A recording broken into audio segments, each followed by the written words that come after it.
Yesterday evening, I went to Ross and got a couple items for myself and my kiddos.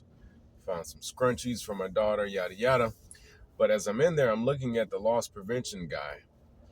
It looks like a young guy. I would call him a kid. And he's walking around with what looks like a plate carrier. It's got loss prevention on the back, fully tactical. It's got the Molly Web and all of that. And I'm just looking because something doesn't look right. You know, for those who know, they know. And say it takes one to know one, real recognize real, all of that. So I'm looking at the way the plate carrier is sitting on him and the way that he's even moving. And I'm looking like, does he even have a plate in there?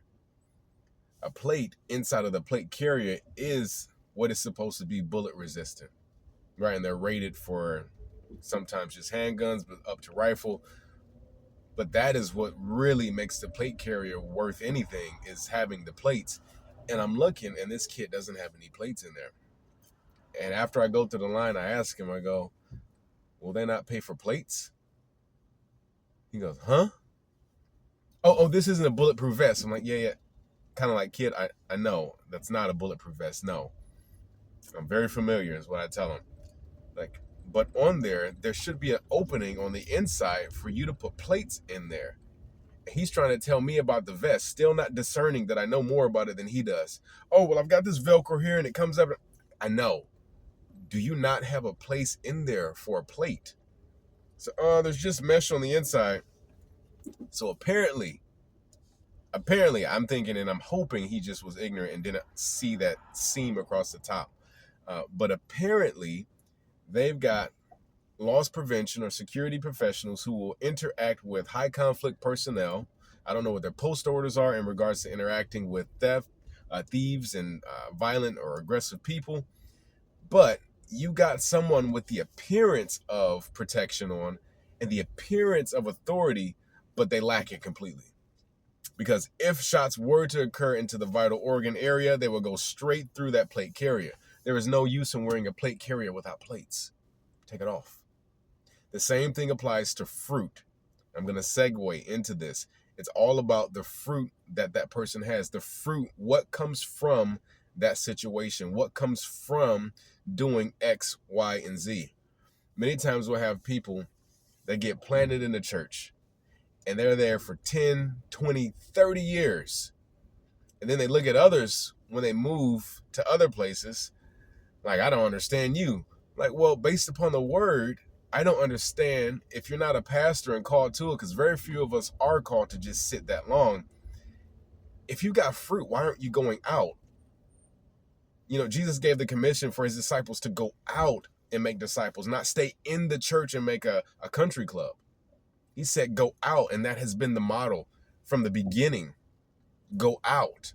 Once you are strong and you've been strengthened, go strengthen your brethren. We have to look at the fruit. Why? Because if you have fruit, God has given you fruit, then it means he's also given you seed. And you are to go and plant those seeds elsewhere. For me, I'm blessed to know my calling. It's not to stay in any one place too long. And it's always the Holy Spirit guiding when it's time to move. But I'll go, I'll stay planted, I'll learn, and I'll eat from it, that body, but also give what I have, the gifts and the talents, because it is not only for me. So I give my gifts and my talents there, and when it's time, it's like, okay, they're good, they're strong enough to walk on their own. Now I'll provide room for others to take your place. Always be training someone to take your place. But if you're of the mindset, this is a nice church for me, they've got the kids ministry that I like, they got snow cones every Sunday, they've got this, and that, then you're only focused on a consumerism Christianity, which is all about comfort.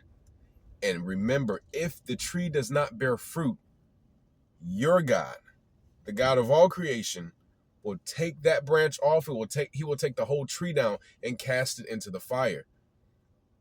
Every tree that does not bear good fruit gets thrown away, taken care of. Why are you going to suck up nutrients from everything else around it when there are trees bearing fruit? So just because you're in church for 10, 20, 30 years doesn't even mean you're a Christian. Just because you wear a plate carrier with no plates doesn't mean you have authority or protection. We see this with the sons of Sceva when they come and try and do an exercise this man, and the demon says, who are you? It's like, I know these other names what you talk about. You don't even know them. And then it got whooped. We have to make sure that we're listening to God and bearing fruit. And if you are, I almost guarantee it, you're going to be pushed to a place of being uncomfortable. You're going to get stretched. Got to tell you to go talk to this person, go do this. And eventually you'll find out you're doing your relational evangelism yourself. And at some point, God's going to call you to take your fruit elsewhere so that a seed can be planted. And then take that fruit again elsewhere so more seeds can be planted. The goal is discipleship, not just community. The goal is discipleship, not just community. Because you can have a community of folks all together that take cyanide and kill themselves, and they've lacked discipleship. They've lacked the true word. Make sure when you go out into your church, into your community, you are sensitive to the Holy Spirit and you ask, what is it you want me to do here? What is it you want me to do in this season? What is it you want me to do? Period. Because if we become comfortable in a consumeristic Christian, we are slowly preparing ourselves for the day when we stand before Christ and he says, depart from me, I never knew you. Lord, but I did this in your name, and I fed the people in your name, and I cast out demons in your name. And it worked. Depart from me, I never knew you. Like, you were in the garden, you were planted by trees. Matter of fact, you were a tree. You even had leafy green branches, but you bear no fruit. No true fruit. Make sure you're not being stagnant and being comfortable. There's nothing wrong with praying and asking God where to lead you, but also don't move until he calls you to. And don't be out there wearing plate carriers with no plates. You just set yourself up to get shot and have a really bad time.